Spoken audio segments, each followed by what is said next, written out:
अस्सलाम वालेकुम नाजरीन, मैं Asad Abbas Bhatt advocate high court programme कानून क्या कहता है के साथ हाजिर खिदमत हूँ।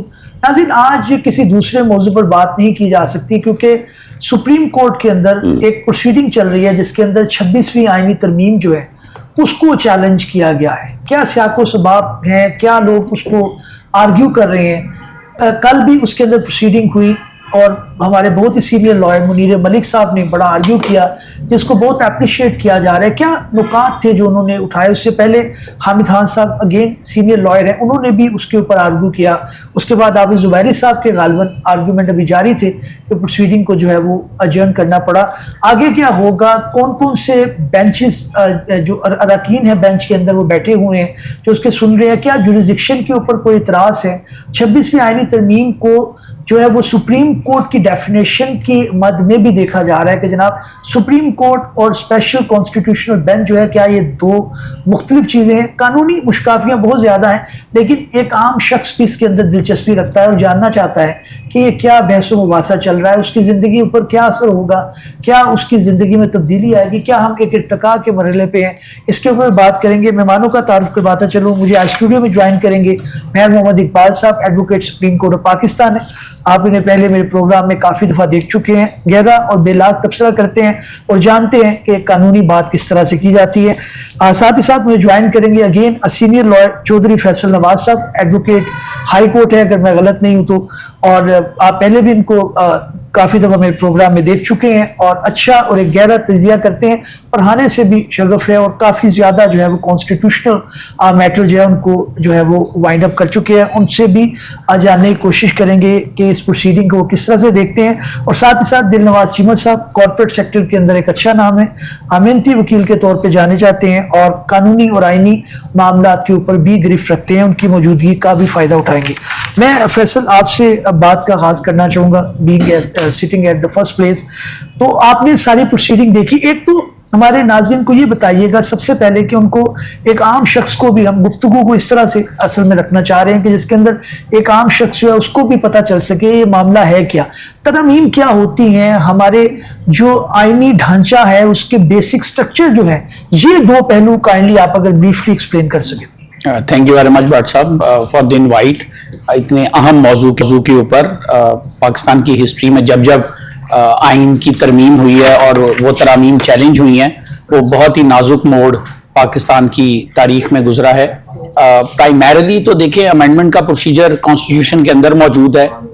2/3 मेजॉरिटी के साथ कॉन्स्टिट्यूशन को अमेंड किया जा सकता है। अमेंडमेंट का जो इख्तियार है वो पार्लियामेंट के पास है और जब जब जहां जहां जरूरत महसूस हो तब तब वहां वहां अमेंडमेंट्स की जाती हैं। सो ये प्राइमरी रीजन होती है अमेंडमेंट का पोर्शन रखने की कि जाहिर है इंसान हरफ आखिर नहीं है, कवानीन ने और कॉन्स्टिट्यूशन ने लंबे अरसे के लिए चलना होता है और लॉ चूंकि ह्यूमन नेचर को और लिविंग बीइंग को गवर्न करता है। इंसान being a living being is always subject to change, circumstances are subject to change, so the law should coop up with the changing dynamics and the requirement. So ये basic वजह होती है किसी भी कानून में तरमीम का इख्तियार रखने की। ठीक, बिल्कुल सही बात आपकी आ गई। मैं इकबाल साहब आपकी तरफ बढ़ूंगा और मैं ये जानना चाहूंगा कि ये जो एक कहा जा रहा है एक सारी प्रोसीडिंग के अंदर जो एक बेसिक जो जुबान ज़द-ए-आम बात है वो ये है कि जनाब आपका जो बुनियादी ढांचा है उससे ये तरामीम जो है वो मुतसादम है। क्या हमारे आइन का बुनियादी ढांचा है? अगर आम शख्स आपसे पूछे कि भाई आप क्या बात करते हैं, ये बेसिक स्ट्रक्चर की जो थ्योरी है ये क्या है? व्हाट्सअप किसी भी कॉन्स्टिट्यूशन का या जो बेसिक स्ट्रक्चर होता है वो 3 पिलर्स पे मुश्तमिल नॉर्मली होता है, जिसमें मुकन्नना होती है जो कि लेजिस्लेशन करती है, उसके बाद एग्जीक्यूटिव है जो कि उसको चलाती है और उसके बाद अदलिया है। और इन तीनों का इंडिपेंडेंट होना ये बहुत ज़रूरी है और स्पेशली हमारे आइन में तीनों के स्ट्रक्चर को अलग-अलग रखा गया है। तीनों के पिलर्स की अपनी अपनी डायमेंशंस हैं जो कि वो वहाँ पे काम करते हैं, अपना अपना उनका दायरा इख्तियार। आप कह रहे हैं जी बिल्कुल, principle of separation of powers इसको इन अदर वर्ड्स कहा जाता है। इस 26वीं आईनी तरमीम के नतीजे में ये बैलेंस थोड़ा सा आउट हुआ। इस पे हम पहले भी बात कर चुके हैं बेशुमार दफ़ा। जी, और आज फिर इसी पे करेंगे कि एक्चुअली जजेस की अपॉइंटमेंट का जो तरीकाकार था पहले कुछ और था, इसके बाद जो इसमें नए मेंबर्स ऐड किए गए 26वीं आईनी तरमीम के तहत उसमें पार्लियामेंटेरियंस और को भी ऐड कर लिया गया, जिसमें कुछ मेंबर सेनेट के आ गए और कुछ ओपोजिशन उसके नेशनल असेंबली के। तो जिसकी वजह से जो अदलिया के यानी जजेस की तादाद उसमें यानी अदलिया के नुमाइंदों की तादाद वहां पे कम हो गई और जो सियासतदानों की या एग्जीक्यूटिव्स की तादाद या पार्लियामेंटेरियंस की तादाद उसमें ज्यादा हो गई। और जिसको हमने देखा भी कि किस तरह से मैनिपुलेट किया गया और किस तरह से अपनी मर्जी के फैसले वहां पे किए जाते रहे, किस तरह से उन्होंने बेंचेस कॉन्स्टिट्यूशनल बेंच बनाया, वो भी एक उसी तरमीम का नतीजा था, जिसकी वजह से अदलिया में भी और ना सिर्फ अदलिया में बल्कि अवाम में भी बेतहाशा बेचैनी फैली और कि अपनी मर्जी के फैसलों के लिए उन्होंने कोर्ट पैकिंग के लिए इस तरमीम को इस्तेमाल किया। एक बार सब एक पॉइंट मेरा ले लीजिएगा। एक सवाल जो आता है इतराज के जनाब, अपॉइंटमेंट ऑफ जजेस, अगर कोई पार्लियामेंटेरियन जो है वो आपके उसके बनाए हुए कानून के ऊपर आप अमल करते हैं, उसकी इंटरप्रिटेशन करते हैं, वो एक मैंडेट लोगों का लेके आते हैं, तो अगर उनकी भी इनपुट आएगी रिगार्डिंग द अपॉइंटमेंट ऑफ जजेस तो इसमें बुराई क्या है? पहले भी तो हमारी एक पार्लिमानी कमेटी थी ना। नहीं, इसमें देखें वो पहले जो पार्लिमानी कमेटी थी वहां पे सिर्फ एक फॉर्मेलिटी के लिए वहां पे असल लाइन में नहीं था वो, तो फिर आपका फैसला आया सुप्रीम कोर्ट का जिसके अंदर उन्होंने कहा कि जनाब ये जो है इनको जो रिकमेंड कर देगा आपका कमीशन उसको फिर ये डिस्टर्ब नहीं कर सकते। अदरवाइज तो इकबाल साहब ये एक अच्छी बात है जितना स्क्रूटनाइज किया जाए। बिल्कुल था, लेकिन वो एक्चुअली जुडिशियल कमीशन का हिस्सा नहीं था। अच्छा, वो जुडिशियल कमीशन का हिस्सा नहीं था। जुडिशियल कमीशन अपना फैसला करने के बाद उनको भेजता था। ठीक वहां पे सिचुएशन और थी, यहाँ पे आपने एग्जीक्यूटिव को और पार्लियामेंटेरियंस को इस तादाद के साथ वहां पे बिठा दिया। अब देखें ना, वहां पे ऑलरेडी उनके नुमाइंदगान मौजूद थे। लॉ मिनिस्टर किसका नुमाइंदा है? इसके अलावा जो अटॉर्नी जनरल किसका नुमाइंदा है? एग्जीक्यूटिव का है। और लेजिस्लेचर वो खुद उसको लगाता है, पार्लियामेंट से या दो प्रेसिडेंट ऑफ पाकिस्तान खुद उसको लगाता है। नहीं, ये तो एडमिटेड फैक्ट है, लेकिन इकबाल साहब एक आप सिर्फ ये है कि हमारे कुलीग्स से, हमारे जानने वाले कई ऐसे लोगों की जिनकी रसाई नहीं थी जुडिशियल कमीशन तक, अगर वो पॉलिटिशियन के जरिए उनका नाम पुट हो जाता है एज ए जज, तो उसमें मैं ये जानना चाहता हूँ कि क्या वो हम उन्हें कंसीडर नहीं कर रहे कि जनाब वो हमारे मुल्क के बशिंदे हैं? अगर वही नाम दूसरी साइड से आ जाए हमें एक्सेप्टेबल है, सियासतदान उसका नाम ना दे। सियासतदान से हम कुर्बानी पूरी मांगते हैं, वो कहते हैं जी आपका रगड़ा आसान काम नहीं है, ठीक है हम एलिगेशन भी लगाते हैं, लेकिन एक ड्यू शेयर उनको मिलना चाहिए। आप क्या समझते हैं? साहब ये कोई यहाँ पे बंदरबांट हो रही है कि जहाँ पे ड्यू शेयर उनको मिलना चाहिए? ऐसा तो नहीं है, उनकी जिंदगी के भी फैसले करते हैं। नहीं बट साहब ऐसा नहीं है। आप ये बताएं कि उनकी जिंदगी के भी फैसले करते हैं। एक मिनट मेरी बात सुने। इसका मतलब ये है कि लेजिस्लेशन में जुडिशरी के भी कुछ नुमाइंदगान को बिठा दें तो कर तो रहे हैं आप। नहीं जजमेंट लॉ जो है क्या होता है? जजमेंट लॉ ऐसे नहीं होता, वो सिर्फ इंटरप्रेट करते हैं। उन्होंने कोई नया लॉ नहीं बनाया जुडिशरी ने। इंटरप्रिटेशन दी जाती है उसके अंदर वो उसकी साख्त बदल जाती है। नहीं ऐसा नहीं है, नहीं ऐसा नहीं है। उसकी साख्त की बात कर लेते हैं जी। आप उसी में देख लें कि पार्लियामेंट्री कमेटी को असल जो अमेंडमेंट थी उसके अंदर एक रोल दिया गया, जजमेंट के जरिए उसको बिल्कुल जो है वो डिस्कार्ड कर दिया। नहीं ऐसा नहीं है। अगर उसमें पार्लियामानी कमेटी का कोई एक्टिव रोल होता उसमें, तो फिर उनको वहां अलहदा से कमेटी बनाने की जरूरत नहीं थी, उनको उनके साथ बिठाया जाता। जी पॉइंट आया। मैं गुफ्तगू को आगे लेके चलता हूँ चीमा साहब। बात यह है कि पॉलिटिशियन को अगर आप जुडिशियल कमीशन में regarding the appointment of honourable जजेस अगर उसका हिस्सा बना लेते हैं, तो क्या वो आपकी principle of separation of power की जो है वो उसकी साख को डिस्टर्ब करता है? ये तो भट्ट साहब मतलब बड़ा गहरा सवाल है। इससे पहले 2-3 सवाल हैं जी। अभी तक देखें हमारे मुल्क में जो सबसे अहम जजमेंट है ना, वो डिस्ट्रिक्ट बार वाली जजमेंट है 2015 की जी, मिलिट्री ट्रायल्स की जो थी 21st अमेंडमेंट की। That was a full court at that time जिसने वो केस सुना और फैसला किया। उसमें तो मैं शामिल भी रहा, मौका मिला मुझे वो सारी प्रोसीडिंग देखने का जी। ये हॉटली कंटेस्टेड इशू है, ये कॉम्प्लिकेटेड क्वेश्चन है, इतना आसान नहीं है। दुनिया के किसी भी मुल्क में देखें, आइन की तरमीम क्या अगर हो जाए तो सुप्रीम कोर्ट उसको कालादम करार दे सकती है या नहीं? जी। ये सवाल भी इतना क्लियर या शक या शुबा से जो है वो अलहदा या साफ नहीं है। ठीक, कंट्रोवर्शियल क्वेश्चन रहा है। इंडिया के अंदर ये जो है व्यू लिया गया, हालांकि इंडिया में पोस्ट पार्टीशन ये व्यू बिल्कुल नहीं था कि ऐसा किया जा सकता है। केशवानंदा भारती केस में पहली दफा ये किया गया, उसके खास इंदिरा गांधी की गवर्नमेंट थी और उसके खास वो डायनामिक्स तो उसको भी इस वक्त छोड़ दें, एक जज के मार्जिन से ये असूल तय हुआ। हमारे मुल्क में ये असूल जो है सुप्रीम कोर्ट ने जरूर फॉलो किया है कि बेसिक स्ट्रक्चर होता है, बेसिक स्ट्रक्चर के सेलिएंट फीचर्स को भी आइडेंटिफाई किया गया है कई जजमेंट्स में, लेकिन उसकी बुनियाद पे आईनी तरमीम आज तक कभी कोई स्ट्राइक डाउन नहीं की गई। ट्रिम तो हुई है, उसे थोड़ा बहुत चेंज तो किया गया। मैं वैसे कि वो भी नहीं हुआ। अच्छी बात सर, मैं ट्रिम का क्या मतलब? ट्रिम के थोड़ा सा आईनी तो तरमीम को आपने चेंज करके उसकी शेप लाई है, बिल्कुल सेटिस्फाइड नहीं हुई, लेकिन इस हद तक तो हुई। मैं तो यही अर्ज कर रहा हूँ ना कि करना तो इस वक्त यही पड़ेगा ना। पटिशनर तो ये कह रहा है, पटिशनर इस वक्त ये कह रहा है कि 26वीं आईनी तरमीम जो है वो इस वजह से कालादम करार दे देना चाहिए उसको कि वो आइन के बुनियादी ढांचे के खिलाफ है। ओके, ठीक। मैं ये अर्ज कर रहा हूं कि ये अभी तक तो हमारी सुप्रीम कोर्ट ने कोई भी कॉन्स्टिट्यूशनल अमेंडमेंट, आईनी तरमीम, एक शिक जो आइन में शामिल कर दी जाए जी जी, उसको फिर सुप्रीम कोर्ट ने काट के फेंका नहीं है इस बुनियाद पे कि ये आईनी जो आइन का बुनियादी ढांचा है उसके खिलाफ है। ओके, अब अगर ऐसा होगा, सुप्रीम कोर्ट ये कहती रही है हमारी कि ऐसा हो सकता है, ठीक ठीक, हम ये कर सकते हैं, लेकिन ये फलानी जो आईनी तरमीम हमारे सामने है इसमें जरूरत नहीं करने की। Okay okay. अब अगर ऐसा होगा, एक तो नंबर 1 ये पहली दफा होगा जी, और आपके सवाल का जवाब ये आपने ये पूछा कि इस तरह के आईनी बेंच बनाने से, कॉन्स्टिट्यूशनल बेंच बनाने से क्या जो बुनियादी ढांचा आइन का उसकी खिलाफ वर्जी होती है या नहीं होती।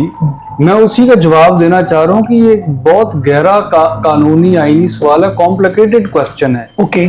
आम तौर पे सिर्फ मैं इतनी वजाहत करना चाहता हूं कि आम तौर पे आइन, अगर अव्वल तो मैं आपको बताना चाहता था कि आइन का बुनियादी ढांचा होना या ना होना भी इस पे बहस रही है। ठीक, हमारी अपनी जजमेंट्स के अंदर डिसेंट्स हैं, वो मौजूद हैं, वो सब लॉयर्स पढ़ सकते हैं, इतनी ये बिल्कुल यूनानिमस पोजीशन का भी नहीं। लेकिन अगर हो भी, अगला सवाल पैदा हो जाता है वो आइन जो बुनियादी ढांचा वो क्या है।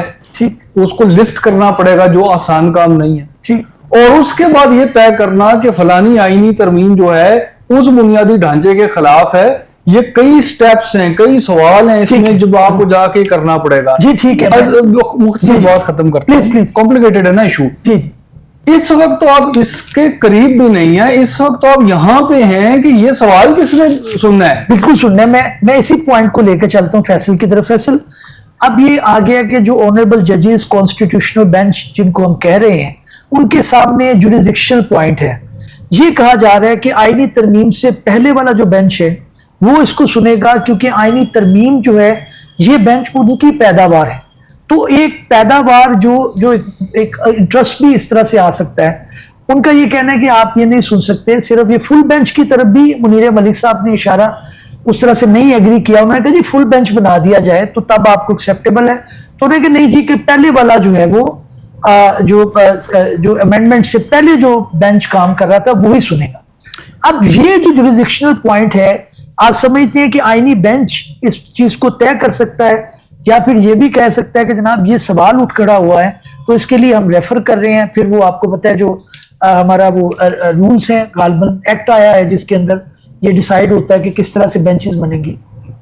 देखिए भट्ट साहब, मैं थोड़ा सा मेहर इकबाल की बात में ऐड करना चाहूँगा और थोड़ा सा चीमा साहब की बात में, then I will take your question. इस बारे में बिल्कुल कोई कबाहत नहीं है कि अगर पार्लियामेंट भी जज मेकिंग प्रोसेस का हिस्सा बने। जी, आपको देखना यह पड़ेगा कि 18वीं तरमीम के अंदर जब ये जुडिशल कमीशन और पार्लियामेंट्री कमेटी को बनाया गया था तो उसके मुहर्रकात क्या थे।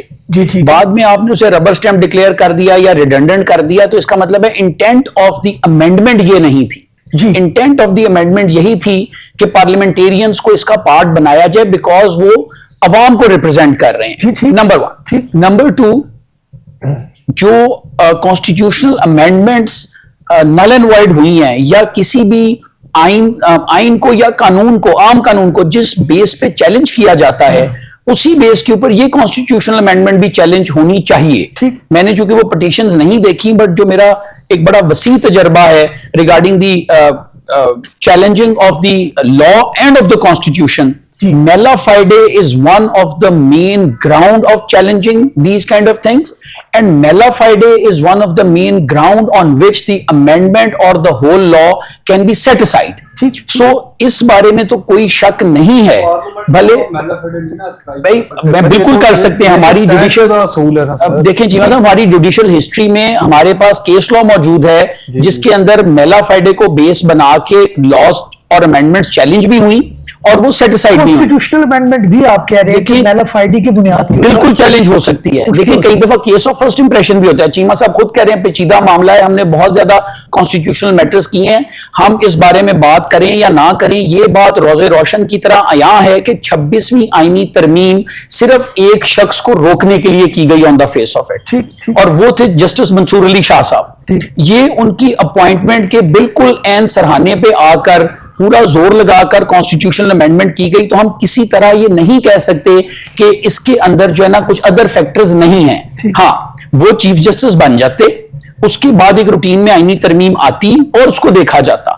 इस सारी आईनी तरमीम में सबसे ज्यादा क्रूशियल क्वेश्चंस हैं ही सिर्फ दो। ये मेरी नजर में इतना इंपॉर्टेंट सवाल नहीं है कि जी जजेस के साथ अगर पार्लियामेंटेरियंस भी बैठ जाएं। पूरी दुनिया में पार्लियामेंटेरियंस जो हैं वो जजेस को सिंगल हैंडेडली नॉमिनेट करते हैं और फिर उनका जो है वो सिस्टम डिफरेंट हो जाता है। जी ठीक। मैं फिर अपनी एक बहुत पुरानी बात पे चला जाऊंगा जो मैंने बारहा दफा आपके इस प्रोग्राम में दोहराई के 1973 का कॉन्स्टिट्यूशन जब बना जी, उसके बैकग्राउंड में 1971 का डिबैकल था। और ईस्ट पाकिस्तान वाला जो डिबैकल था, उस वक्त आप कॉन्स्टिट्यूशनल डिबेट्स निकाल के देख लें 1973 कॉन्स्टिट्यूशन की, तो उन्होंने कहा कि जी इस मुल्क में ना इस वक्त पार्लियामेंटेरियंस की इज्जत है, ना इस वक्त अनफॉर्चुनेटली फौज की इज्जत है। 71 में जब ये डिबैकल हुआ, तो सिर्फ एक इदारा बचा पूरी कौम की नजर में जो जुडिशरी थी, और वो जुडिशरी के अंदर उस वक्त पार्लियामेंटेरियंस का इंटरफेरेंस नहीं चाहते थे। सो चुनाचे ये निजाम तो ये निजाम इस तरह से बनाया नहीं, सॉरी, ये था इनका जब सुप्रीम जुडिशियल काउंसिल वाला मामला हुआ। सो 73 के कॉन्स्टिट्यूशन में ओरिजिनली भी अपॉइंटमेंट का इख्तियार नुमाइंदों के पास ही था, और उसके बाद जिस तरह की अपॉइंटमेंट्स आई और इश्यूज आए, और फिर 18वीं तरमीम में जुडिशियल कमीशन बनाया गया। सो अभी हमें देखना पड़ेगा प्राइमरीली कि ये मेला फ्राइडे है या नहीं है, नंबर वन। नंबर टू, आपने जो दो काम इसमें किए, एक तो ये कि जी कमेटी नॉमिनेट करेगी 3 के अंदर से और उसको चीफ जस्टिस बनाया जाएगा। हमने बड़ी मुश्किल वो मसला सीधा किया था, अल जहाद ट्रस्ट केस 1, अल जहाद ट्रस्ट केस 2, और हमने अपॉइंटमेंट ऑफ जजेस और specially appointment of the chief justice के तरीकाकार को वजह करवाया था। सो वो हमारी सारी मेहनत रायगा चली गई। दूसरा, कॉन्स्टिट्यूशनल बेंच बनाकर आपने टेक्निकली बाकी सारी की सारी ऑनरेबल हाई कोर्ट्स और सुप्रीम कोर्ट्स को सिविल कोर्ट्स बना दी है। अगर वो कॉन्स्टिट्यूशन की पैदावार है, वो जजेस भी और वो अदालत भी, the Supreme court is a constitutional court, the honourable high courts are the constitutional courts, the जजेस आर द कॉन्स्टिट्यूशनल जजेस because they are appointed by the constitution. सो ये किस तरह का डायलेमा है कि सिर्फ चंद जजेस कॉन्स्टिट्यूशनल केसेस सुनेंगे तो बाकी सारे एज अ सिविल जज काम करेंगे। सो मेरा ख्याल है ये सारी चीजें सामने रखी जाएंगी। अब आता हूं आपके सवाल की तरफ। जी देखिए, बोनाफाइडेली चीजें होनी चाहिए, on the face of it जो है ना चीजें ट्रांसपेरेंट होनी चाहिए, तभी उसमें एक्सेप्टेबिलिटी आएगी। अब यहां पर सवाल यह है कि बेंच कौन सा सुने, तो यस, आइडियली इस तरमीम से पहले वाले लोगों को ये वाला केस सुनना चाहिए, क्योंकि ये वाला जो बेंच है ये इस तरमीम की पैदावार है, और यही तरमीम बेनिफिशियरी का वर्ड छोड़ दें आप। देखिए, बेनिफिशियरी होना एक बड़ा स्ट्रॉन्ग पॉइंट है। मैंने भी मुनीर मलिक साहब के आर्गुमेंट सुने, ऑनरेबल जजेस को भी सुना, ठीक है, वो बेनिफिशियरी नहीं है। देखिए, आप सुप्रीम कोर्ट का पार्ट है। अब फॉर एग्जांपल एक हाई कोर्ट के अंदर कॉर्पोरेट बेंच है, टैक्स बेंच है, सिविल का बेंच है, तो अगर वो खास किस्म के मुकदमात सुन रहे हैं तो क्या वो बेनिफिशियरी हैं? बिल्कुल नहीं। उनका अपना फायदा क्या है, कोई कॉर्पोरेट केस डिसाइड करने में या कोई सिविल केस डिसाइड करने में। बेनिफिशियरी का तो मतलब ये है कि उनको कोई फायदा मिल रहा है, बिल्कुल। तो बेनिफिशियरी वाला पॉइंट यहां पे बिल्कुल नहीं आता मेरी नजर में। नहीं, एक आप कह रहे हैं स्टेटस के अंदर चेंज आ गई, एक सिविल जज हो गए, एक सुप्रीम कोर्ट के जज हो गए। सिविल जज की मतलब अगर आपने एक बंदे को कॉन्स्टिट्यूशनल पावर ही विड्रॉ कर ली तो आप, मैं सिर्फ ये कह रहा हूं कि इस आईनी तरमीम को चूंकि चैलेंज किया गया है और ये आईनी तरमीम, ये आईनी बेंच सुन रहा है जो कि 26 कॉन्स्टिट्यूशन के बाद मार्ज वजूद में आया है, इसलिए to maintain the impartiality it's better कि आप जो ना उससे पहले वाली पोजीशन पे आ जाओ। बड़ी मजे की प्रोपोजिशन बताता हूँ। फर्ज कर लें कि वो वाला बेंच सुनता है, मैं प्रॉब्लम्स बता रहा हूँ चीजों में कितनी सेंसिटिव होती हैं, वो बेंच सुनता है जो इस आईनी तरमीम से पहले का बेंच है जी, वो बेंच सुन के कहता है कि आईनी तरमीम ठीक हुई है। आईनी तरमीम में कहती है कि आईनी बेंच के अलावा कोई बेंच नहीं सुन सकता, ठीक। तो उस बेंच ने जो फैसला दिया उसको तो देने का इख्तियार ही नहीं रहा। बिल्कुल ठीक, बिल्कुल ठीक। लेकिन एक बात, बड़ी कॉम्प्लिकेटेड चीजें हैं, मुसरत इतना सिंपल नहीं है ये। मुसरत अली साहबा ने भी ये कहा कि हमें रिवर्स बैक जाना पड़ेगा और वहां से फॉलो करें ना। आप रिवर्स बैक चले गए और उन्होंने फैसला किया ये तो आइन में सही तरमीम नहीं, मेरे ख्याल में ऐसा नहीं है। तो फिर आप ऐसे नहीं है। मैं चीमा साहब को कंप्लीट करने में एक बात आपकी तरफ अपना व्यू सुनना चाहता हूँ, क्योंकि फिर ये होगा कि आइन तो इस वक्त ये कह रहा है ना 191A कि only the constitutional bench, only constitution. इसके अंदर एक पॉइंट है ना कि वो अमेंडमेंट ही चैलेंज हुई पड़ी है। अभी आप उसकी इम्प्लीमेंटेशन नहीं, आप देखिए अगर कोई एग्रीमेंट हो या किसी चीज के ऊपर स्टे हो तो उसकी इम्प्लीमेंटेशन रुक जाती है। अभी ये चैलेंज के अंदर बिल्कुल ठीक कह रहे हैं आप पुरानी आइन पे बात करके उसको आगे फॉलो करें ना। Stay there is no stay on the law, suspension तो नहीं है किसी किस्म की, ठीक है, नहीं, लेकिन इम्प्लाइडली जाहिर है सब जुडिस तो है ना, मैटर सब जुडिस है ना, अमल दरामद तो नहीं रुका। अब बात ये है कि अगर आप इस वक्त उस आईनी बेंच को नहीं सुनने देते मुकदमा, जो कि शायद ठीक हो व्यू, मैं तो आपको अगला मसला बता रहा हूं ना, रिजल्ट क्या निकलता है। वो जब दूसरा बेंच सुनेगा तो उसने इस दुरुस्त तस्लीम करदा आइन की खिलाफ वर्जी की होगी, बिल्कुल ठीक के अलावा कोई रिजल्ट नहीं है। ये एक बात सब की तरफ आते हैं, एक बात सब, फिर सब लोग बैठ जाए, जो ऑनरेबल जजेस हैं वो सब बैठ जाए, ये एक्सेप्टेबल, ये यहाँ पे इशू आएगा कि इसमें जो नए जजेस सुप्रीम कोर्ट में आए हैं, क्या आप उनको बेनिफिशियरी नहीं कहेंगे? कैसे बेनिफिशियरी तो आना ही था, अगर कैसे आना था? नहीं, देखिए एक अगर 26 अमेंडमेंट ना आती, 26 अमेंडमेंट ना आती तो हो सकता है ना आते। इकबाल साहब वो इंक्रीज ऑफ नंबर की वजह से आप, बट वो भी चैलेंज हुआ है, वो भी चैलेंज हुआ है, वो एक अलग बात है। नहीं, देखिए 26 अमेंडमेंट चैलेंज हुई है तो, और उसके मुताबिक और 26 अमेंडमेंट के तहत ही ये कॉन्स्टिट्यूशनल बेंच बैठा है। इसमें हाँ, अगर इससे पीछे 26 अमेंडमेंट से पीछे चले जाएं तो 16 जजेस गालिबन बनते हैं। 16 जजेस बैठ के अगर सुन लेंगे तो क्या फर्क पड़ेगा, और उसमें यही 8 जजेस जो इस वक्त सुन रहे हैं कॉन्स्टिट्यूशनल बेंच का हिस्सा हैं, जो ये तमाम के तमाम उसमें शामिल होंगे।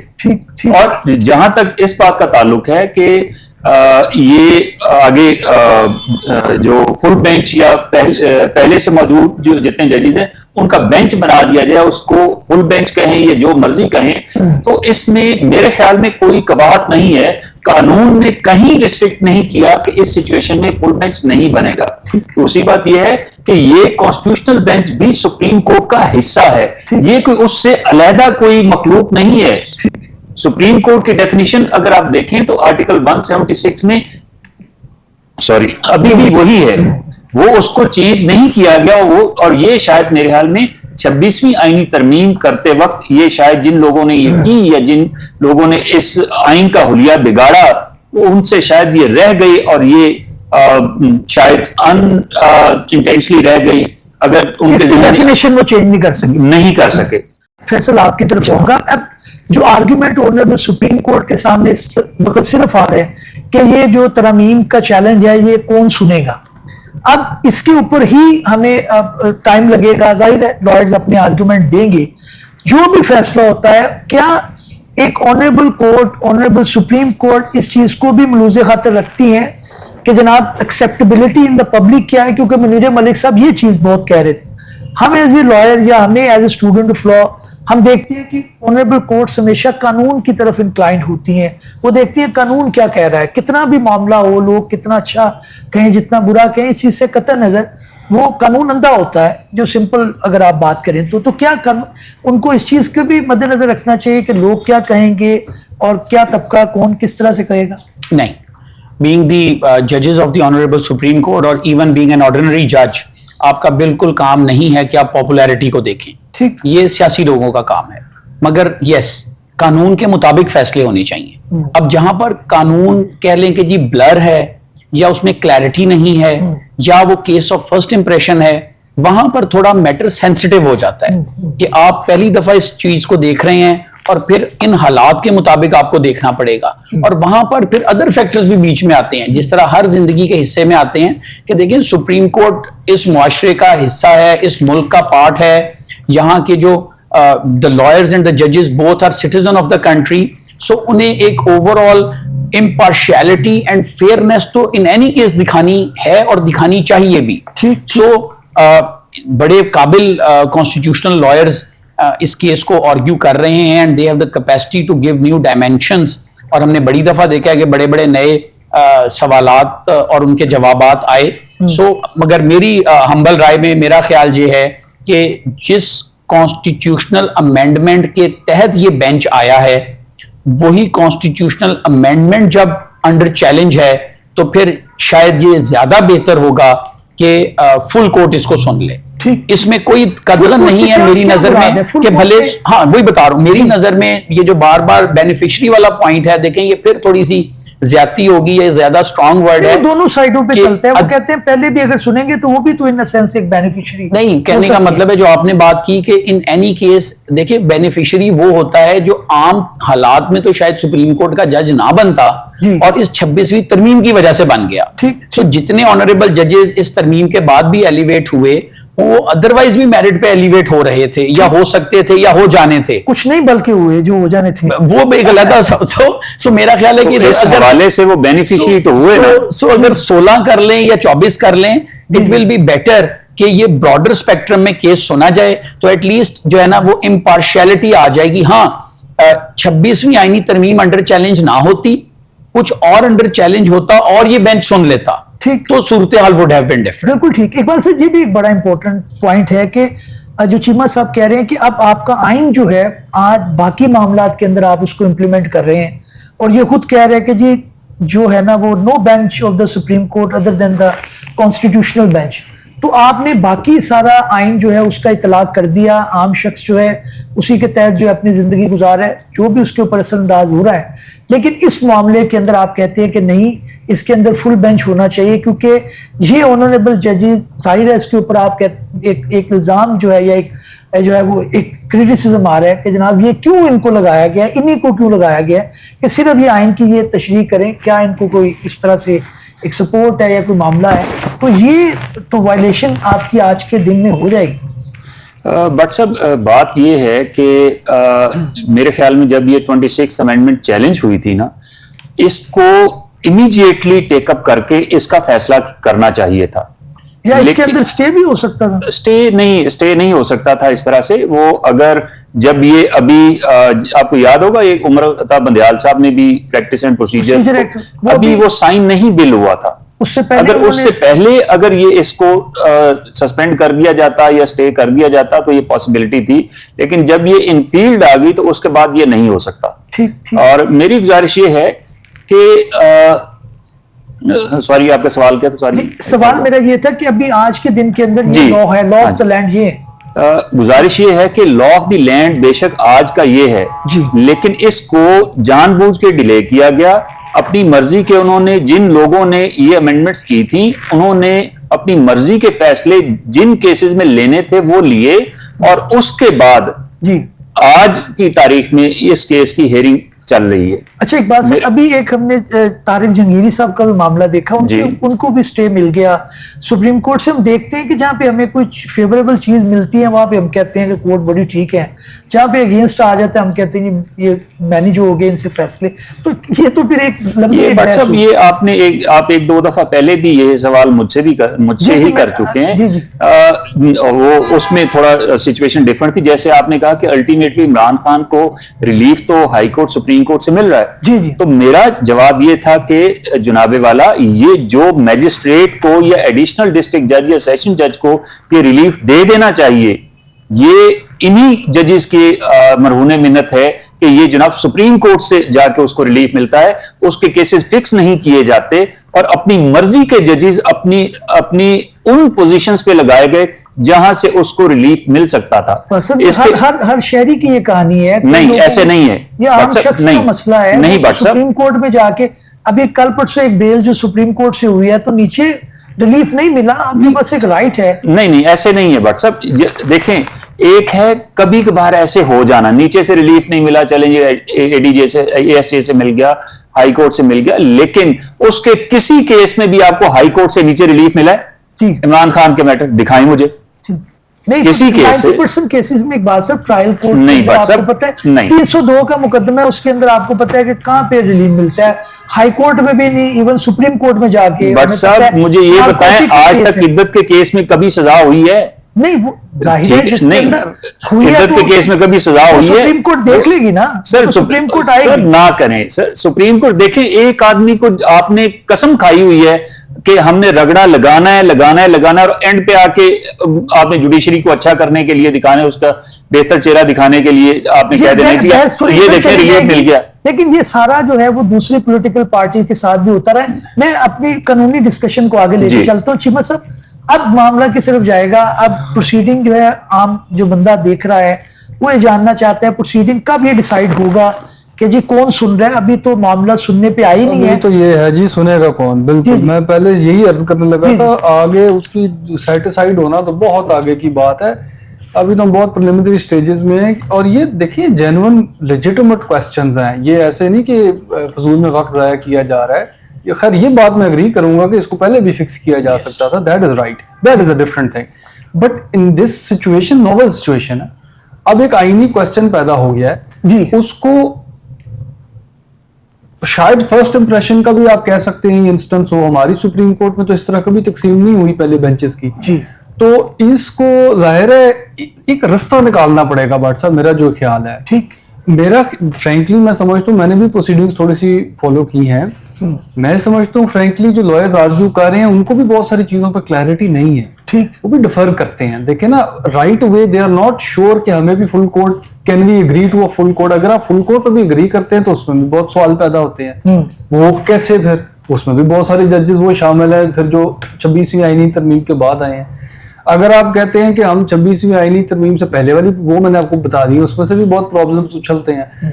तो ये कोई इतना सीधा नहीं है इसका सवाल का जवाब। ठीक, मैं ये समझता हूँ प्रोबेबली इसमें सारी पार्टीज और लॉयर्स के साथ they will probably have to find a way out जिसमें सब लोग एक्सेप्ट कर लें कोई मिडिल वे। या तो एक मेरे जहन में सोल्यूशन आ रहा था, पता नहीं मतलब ये हो सकता है या बाकी पार्टीज इसको अग्री करना चाहती हैं कि नहीं, वो ये हो सकता है पूरे सुप्रीम कोर्ट को कॉन्स्टिट्यूशनल बेंच बना दिया जाए। ठीक, अच्छा, उसके लिए फिर अमेंडमेंट चाहिए होगी? आप वो तो कमेटी ने डिसाइड करना है। What is a constitutional bench? नहीं, उसके अंदर ये देखें, उसके अंदर तो तादाद भी दी गई है और सारे मामला जो है नॉट लेस देन 5 है, नॉट लेस देन 5 है जी, अपर लिमिट नहीं है। अच्छा, you can correct me, upper limit नहीं है। ठीक, लोअर लिमिट है। अच्छा, एक और पॉइंट है जी, मेरी एप्रीहेंशन को दूर करने का भी एक सोल्यूशन है, प्री 26th अमेंडमेंट के जजेस को कॉन्स्टिट्यूशनल बेंच बना दिया जाए। ठीक, यस जी, ये भी एक हल है। ठीक, उनको बना दिया जाए, उनको कॉन्स्टिट्यूशनल बेंच, दोनों चीजें। मेरा ये ख्याल है मैं फैसल की तरफ लेके आऊं, फैसल, लेकिन ये बनाना किसने है, ये यहाँ पे सवाल अब एक और सवाल है। अभी फिलहाल के आइन के तहत तो जो कमेटी ने प्रैक्टिस एंड प्रोसीजर एक्ट अभी तो वही है सकते हैं। देखिए, मेरा ये ख्याल है कि जिस तरह सुप्रीम कोर्ट के पास पावर है as per the constitution to do complete justice, जो कि सिर्फ सुप्रीम कोर्ट के पास ही पावर है, तो सुप्रीम कोर्ट की डेफिनेशन वही की वही है।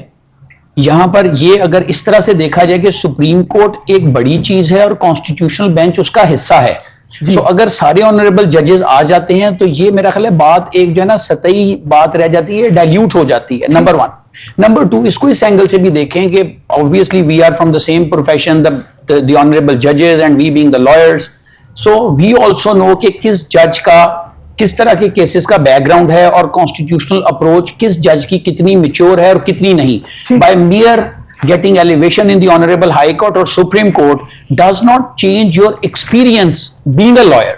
So ये क्या सरीहन ज्यादती नहीं होगी कि जस्टिस मुनीब अख्तर साहब और जस्टिस मंसूर अली शाह साहब सुप्रीम कोर्ट में हों और वो आईनी केसेस का हिस्सा ना हो। मुझे एरिस्टोटल का वो सेइंग याद आ जाती है जो उसने सोक्रेटिस के लिए कही थी कि I thank God he used to say I was born Greek not barbarian, free man, not slave, man, not woman, but above all, I was born in the age of Socrates. So we are in the judicial era of Mr. Justice Mansoor Ali Shah and Justice Muneeb Akhtar, and what kind of a dilemma it is that they being part of the Honorable Supreme Court in the present time, not being part of these kind of very technical and time-shipping decisions of the country. So मेरा ख्याल है ये भी देखना चाहिए। ये भी एक पॉइंट आया है। इसमें मैं बात करना चाहता हूँ, चलो इकबाल साहब से आप कर लें, तो मैं इंटरफियर नहीं करना चाह रहा हूँ, इसमें बड़ी इंपॉर्टेंट प्लीज आप करें, फिर मैं इकबाल साहब के साथ। ये हमारी, मैं बड़े दबे अल्फाजों में बात करना चाहता हूँ क्योंकि जो हमारा प्रोफेशन का जो लिमिटेशंस है उसके अंदर है कि बात करनी है।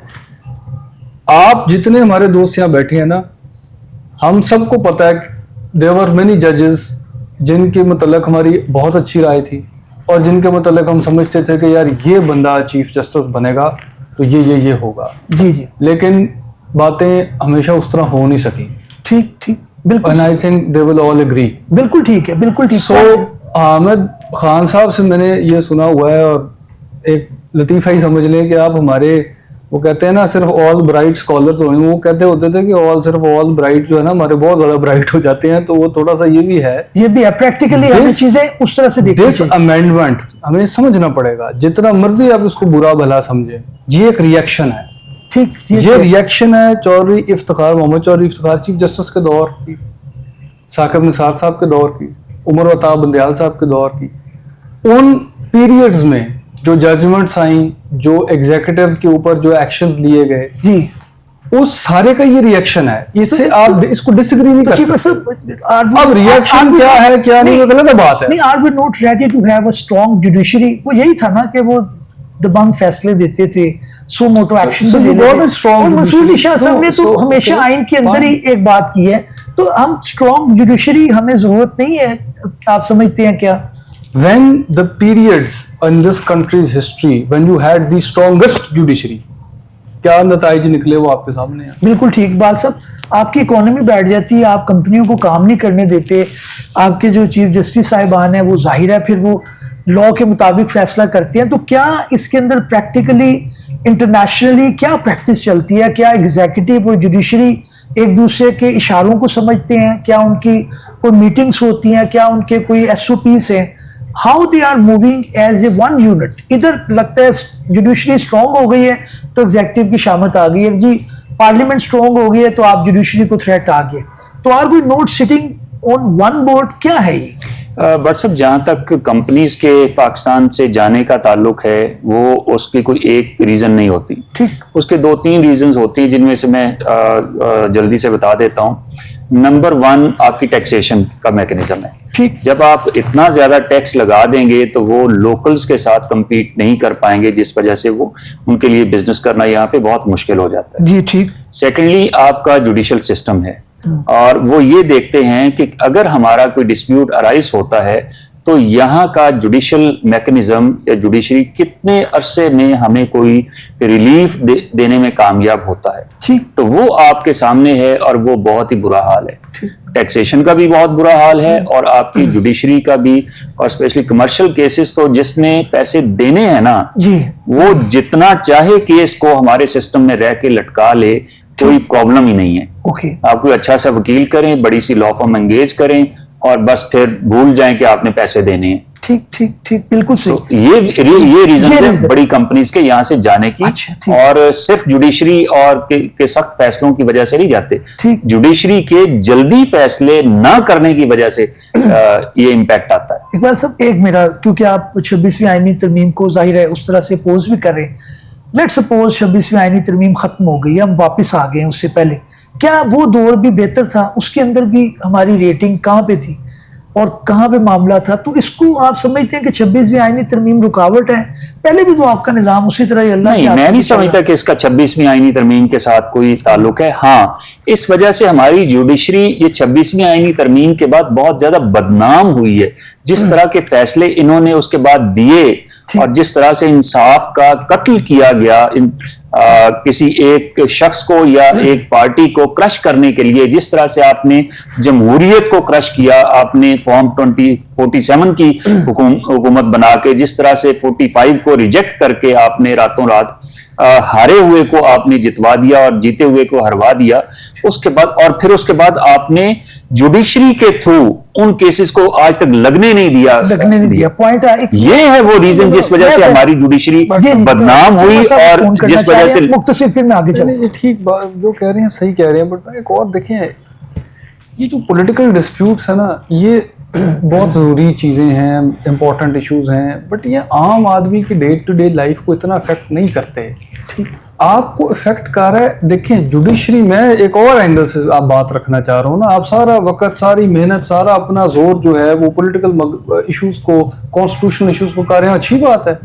बट एक और आपसे अगर हम वो करें डिमांड कि you are the apex body of the country, ठीक है, और आपने जो बातें की कि हम स्ट्रॉन्ग जुडिशरी और ये वो, आप ग्रास रूट्स लेवल की, ये कॉमन क्रिटिसिज्म है ना, ग्रास रूट्स लेवल पे जो जस्टिस है और जो जुडिशरी है उसकी स्ट्रेंथनिंग की जब बात आती है तो क्या उसमें प्रोग्रेस है? आप बताएं, व्हाट इज द प्रोग्रेस? बिल्कुल ठीक। आपका काम ये है जुडिशरी का कि आप लोगों को इंसाफ दें, जी, जल्द और सस्ता इंसाफ दें लोगों को। ठीक ठीक, उस पे तो हमारी कारकर्दगी जो है वो हमसे पूछे ही ना आप। ठीक, अब वज़ीर आज़म कौन सा बैठा कौन सा नहीं बैठा, इस पे वी आर वेरी एक्टिव। ठीक भाई, ठीक है, that is also an important thing, but I am telling you Bhat साहब, आम शहरी जो है ना इस मुल्क का, उसको वज़ीर आज़म के रद्दोबदल से उतना फर्क नहीं पड़ता जितना उसको अपने डिस्ट्रिक्ट में जो उसको प्रॉब्लम्स पुलिस की हैं, रेवेन्यू की हैं, जितना SHO की तब्दीली से पड़ता है। Those are issues जी, point आया, डे टू डे लाइफ को अफेक्ट कर रहा है, Day to day life। और अब वो इदारा है जो आप उसको इम्प्रूव कर सकते हैं। बिल्कुल ठीक है। थोड़ा सा हम तरमीम से इधर जा रहे हैं, वापस आते हैं। बिल्कुल जा रहे हैं, मैं फैसल आपकी तरफ आऊंगा। लेट्स सपोज कि आपकी पार्लियामान जो है वो इस क्राइसिस से निकाल सकती है। एक इल्जाम है कि उन्होंने ही क्राइसिस क्रिएट किया है। लेट्स सपोज वो 27वीं भी तरमीम ले आती आईनी, तो उस सूरत के अंदर जो है वो मामला जो है वो समेटे जा सकते हैं। देखिए, बिल्कुल पार्लियामेंट का इख्तियार है, वो जब चाहे जो चाहे तरमीम कर सकती है, और अगर इस तरह की तरमीम आती है जो तमाम मकतबा फिक्र को एक्सेप्टेबल है तो देयर एंड देन क्राइसिस खत्म हो जाते हैं। मगर coming back to this angle के इस 26वीं आईनी तरमीम से सबसे ज्यादा इफेक्ट क्या आया, इसके पॉलिटिकल इफेक्ट्स को एक साइड पे रखते हैं जी। हम ऑनरेबल जस्टिस मंसूर अली शाह साहब को बहुत पुराना जानते हैं, इसमें कोई शक नहीं है कि वो एक विजनरी आदमी हैं और एक बड़े डायनामिक आदमी हैं। ठीक, और उन्होंने लाहौर हाई कोर्ट में होते हुए बीइंग दी हाई कोर्ट चीफ जस्टिस बहुत ज्यादा काम किया for the betterment of the system. ये तो उन्होंने जजेस, लोअर जुडिशरी की अपग्रेडेशन की, उनको गाड़ियां दी, मराहत बढ़ाई, सिस्टम इंप्लीमेंट किए, डिजिटलाइज किया, ठीक बात है, डिजिटलाइज किया। मंसूर अली शाह की पूरे मुल्क में इज्जत है। अच्छा, और जो ज्यादा जिसे कि हम डिसहार्टेंड हैं 26वीं आईनी तरमीम की वजह से, वो ये है कि we were expecting that once he will be the chief justice of the country, तो हम इस बात पे फोकस्ड नहीं थे कि पॉलिटिकल या नॉन पॉलिटिकल केसेस में फैसले किस तरह के आएंगे। हम एक ओवरऑल सिस्टम की बेटरमेंट देख रहे थे। हम देख रहे थे कि सिस्टम डिजिटलाइज होगा, एडीआर जिस तरह वो ला रहे थे, उन्होंने कॉर्पोरेट बेंचेस, एक कॉर्पोरेट ये लॉ आया बेसिकली, फिर वो पास ना हुआ, वो डिस्ट्रिक्ट लेवल के ऊपर और सिविल कोर्ट लेवल के ऊपर भी स्ट्रीमलाइन कर रहे थे केसेस को। सो ये एक बहुत बड़ा शायद सेटबैक आया है। बहुत अच्छे हैं, बहुत अच्छे हैं। फैसल, मैं अभी आपसे पूछना चाहूंगा कि ये ये चीजें बतौरे वो ऑनरेबल जस्टिस जो है वो सुप्रीम कोर्ट के उस तरह से क्या इम्प्लीमेंट नहीं कर सकती? नहीं, देखिए, जो चीफ जस्टिस होता है, the honourable chief justice has the administrative power, the main decision making is with him.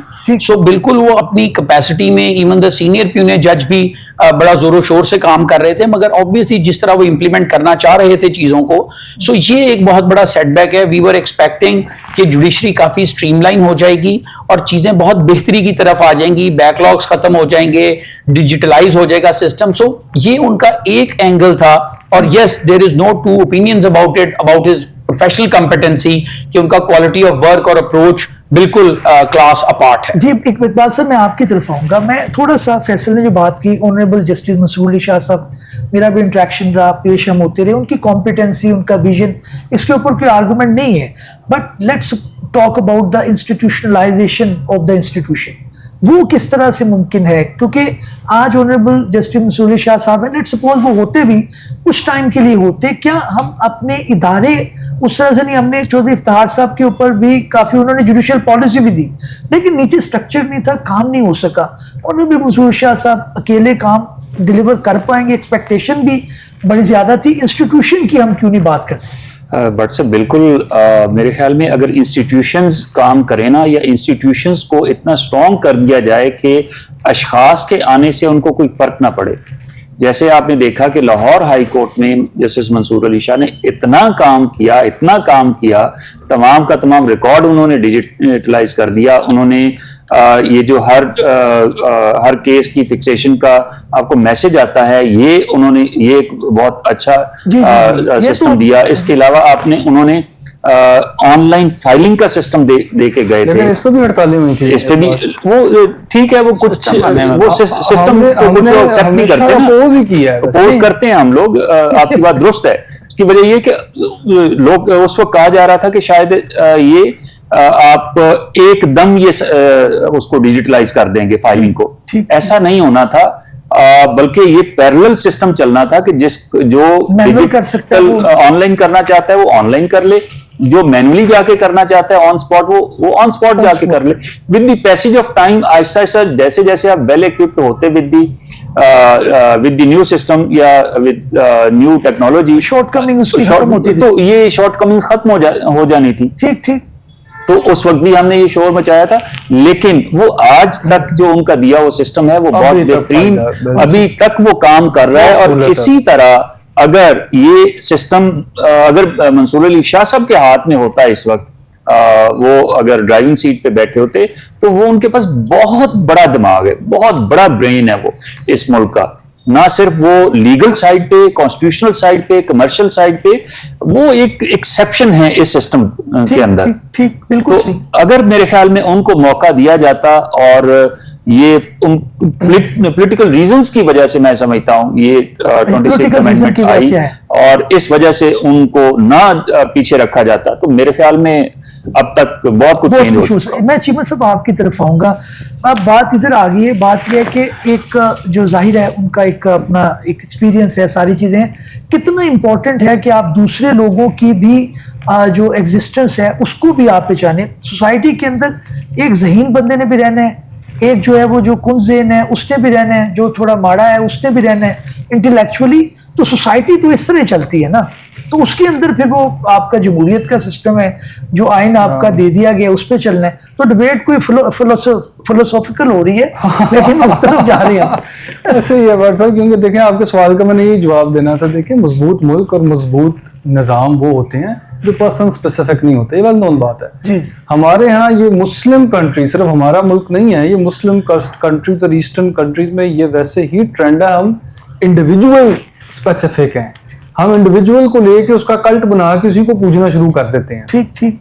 और ये हमारी एक कल्चर है, ये ट्रेडिशन है। वो एक आदमी आता है, वो एक ब्लेज ऑफ ग्लोरी में जाता है, वो इधर से उधर सारी दुनिया करके चले जाते, लेकिन निजाम कोई नहीं है। ठीक, कंसिस्टेंसी कोई नहीं है, वो गया तो खत्म। तो हमारी हिस्ट्री भी यही अपहीवल्स हैं, कभी वन ऑफ कोई आ गया उसके बाद नथिंग। जो वेस्ट का, जो जिसको हमें इंस्पायर करना चाहिए, जो वेस्ट का कमाल है मॉडर्न गवर्नमेंट्स में और मॉडर्न सोशल पॉलिटिकल थॉट में, वो ये है कि उन्होंने निज़ाम ऐसे पैदा किए हैं कि बंदा आता जाता रहे, ठीक, निज़ाम को फर्क ना पड़े। और यही इंपॉर्टेंट चीज है। देखिए जो मर्जी आप कर लें, चले किसने कितनी देर रह जाना है ओहदे पे, ठीक है, जाना तो सबने होता है, ठीक। अब बात ये है कि ये तो नहीं होना चाहिए कि एक आदमी आया तो कमाल हो गया और वो चला गया तो सिस्टम ही बैठ गया, ऑब्वियसली। सो उसका हल क्या है? हल ये है कि आपके सिस्टम्स और आपके जो प्रोटोकॉल्स हैं पॉलिटिकल और लीगल, वो तो मजबूत होने चाहिए कि वो थोड़ा एब एंड फ्लो को बर्दाश्त कर जाए। एक बहुत अच्छा आ गया, वेरी गुड, एक बहुत इतना अच्छा नहीं भी आया, कोई बात नहीं, सिस्टम मजबूत है अपनी जगह पे। सिस्टम की कमजोरी की सबसे बड़ी पहचान ये होती है कि इंडिविजुअल सेंट्रिक हो जाए निजाम। ठीक, तो वो जो बंदा आया है तो वो बंदा ही घुमा रहा है सारे निजाम को। बिल्कुल ठीक है, पॉइंट आ गया। मैं फैसल आपकी तरफ आऊंगा। कल की जो हियरिंग है उसके अंदर एक दो स्कूल ऑफ थॉट हमें देखने को मिल रहे हैं। एक कह रहे हैं कि जी आपको अमेंडमेंट से पहले जो है वो जाना पड़ेगा और वहां पे आपको, और दूसरा ये कह रहे हैं कि जनाब ये पास्ट एंड क्लोज ट्रांजैक्शन है, उसके ऊपर ऑनरेबल जजेस जो एलिवेट होके ऊपर सुप्रीम कोर्ट में गए हैं उनको भी रिवर्स करने की बात की जा रही है। इसके बारे में किस तरह से देखते हैं इसको? देखिए, जब अगर कॉन्स्टिट्यूशनल अमेंडमेंट जो है वो सेटिसाइड होती है, तो जिस तरह बाकी स्ट्रक्चर सारा जाता है, जब भी कोई लॉ सेटिसाइड होता है तो सूरत हाल on the face of it तो यही बनती है, अनलेस एंड अनटिल कि ये जजमेंट कॉन्स्टिट्यूशनल अमेंडमेंट को सेटिसाइड कर दें और उसमें से कुछ चीजों को सेव कर लें। हमने लॉ की स्ट्राइक डाउन में भी बड़ी दफा ये देखा है कि लॉ स्ट्राइक डाउन कर दिया और उसमें से कुछ चीजों को सेव कर लिया गया। तो ये उस वक्त देखा जाएगा कि बात किस तरफ जाती है। इकबाल साहब, आप क्या समझते हैं? बिल्कुल फैसल साहब दुरुस्त फरमा रहे हैं, क्योंकि अगर ये सेटिसाइड होती है, नल एंड वाइड डिक्लेयर होती है, तो मेरे ख्याल में जो जजेस एलिवेट होकर सुप्रीम कोर्ट आए हैं या और लोगों की अपॉइंटमेंट्स हुई हैं, तो मेरे ख्याल में उनको या वापस जाना पड़ेगा या घर जाना पड़ेगा या रिजाइन करना पड़ेगा। पॉइंट आ गया। चीमा साहब, आप किस तरह से देखते हैं? सेव भी तो किया जा सकता है, इतने आपके कॉम्पिटेंट जज, फिर एक एक्सपीरियंस भी हो जाता है। पीएसयू के अंदर भी एक डिबेट है, लेकिन हमने अच्छे जज भी उसके अंदर काफी गवा दिए, अब भी फिर हम उसी सूरत हाल में खड़े हैं। असल में ना ये होता है प्रॉब्लम, इसलिए बट साहब कोई हमारे जो असूल बने हुए हैं, पास्ट एंड क्लोज ट्रांजैक्शन का असूल है, डिफैक्टो का भी, जिसको अब गाली समझा जाता है, लेकिन ये एक लेजिटिमेट असूल है जो दुनिया के बहुत सारे जुरिस्डिक्शन में यूज होता है। उसका मतलब ये होता है कि प्रैक्टिकलिटीज इतनी अब डिफिकल्ट हो जाएंगी सारी चीजों को रोल बैक करने की कि अब जो हो गया वो हो गया। ठीक, अब हर दफा ये प्रिंसिपल अप्लाई भी नहीं होता, खैर, लेकिन यहाँ पे देखें आईनी तरमीम तो देखें ना, एक नोवल एक्सपेरिमेंट होगा कि हम स्ट्राइक डाउन करें, कितने क्वेश्चंस उठते हैं अगर आप ये प्रिंसिपल फॉलो करें, मतलब जितने फैसले हैं फिर वो भी वापस जाएं। ठीक, जो उन्होंने फैसले किए हैं जजेस ने, वो कैसे स्टैंड कर रहे हैं? वो तो जज ही नहीं थे। बिल्कुल, वो बहुत सारे फिर उन पार्टीज के राइट्स किधर चले गए? बिल्कुल ठीक, वो बहुत सारे क्वेश्चन उठ जाते हैं। इस वजह से असूल ये बने हुए हैं कि चलो फैसला आप दे रहे हैं हम, लेकिन अब जो हो गया वो हो गया, वो हर चीज तो नहीं खोली जा सकती। पास एंड क्लोज ट्रांजैक्शन। नाज़रीन, प्रोग्राम का वक्त जो है वो खत्म होने को है। आईनी तरमीम जो है वो ज़ेरे बहस है, एक इर्तिका का मरहला है। बतौर कौम हमें घबराना नहीं चाहिए और अच्छे वक्त के लिए हमें इंतज़ार करना चाहिए। बहुत सारे मराहिल जो मुश्किल होते हैं उनसे गुजर कर ही अक़वाम बनती है। किसी भी मुल्क की अगर आप तारीख उठाकर देखेंगे तो आप ये नहीं कहते कि सारा कुछ उनको प्लेट में मिला। उन्होंने उसके लिए स्ट्रगल की, उसके लिए जस्तजू की। कभी लॉयर्स ने अपना किरदार अदा किया, कभी सियासतदानों ने, कभी ऑनरेबल जजेस ने। मिलकर बात आगे चलेगी। इसी पॉजिटिव नोट पर प्रोग्राम का इख्तिताम करते हैं, फिर मुलाकात होगी। अल्लाह हाफिज़।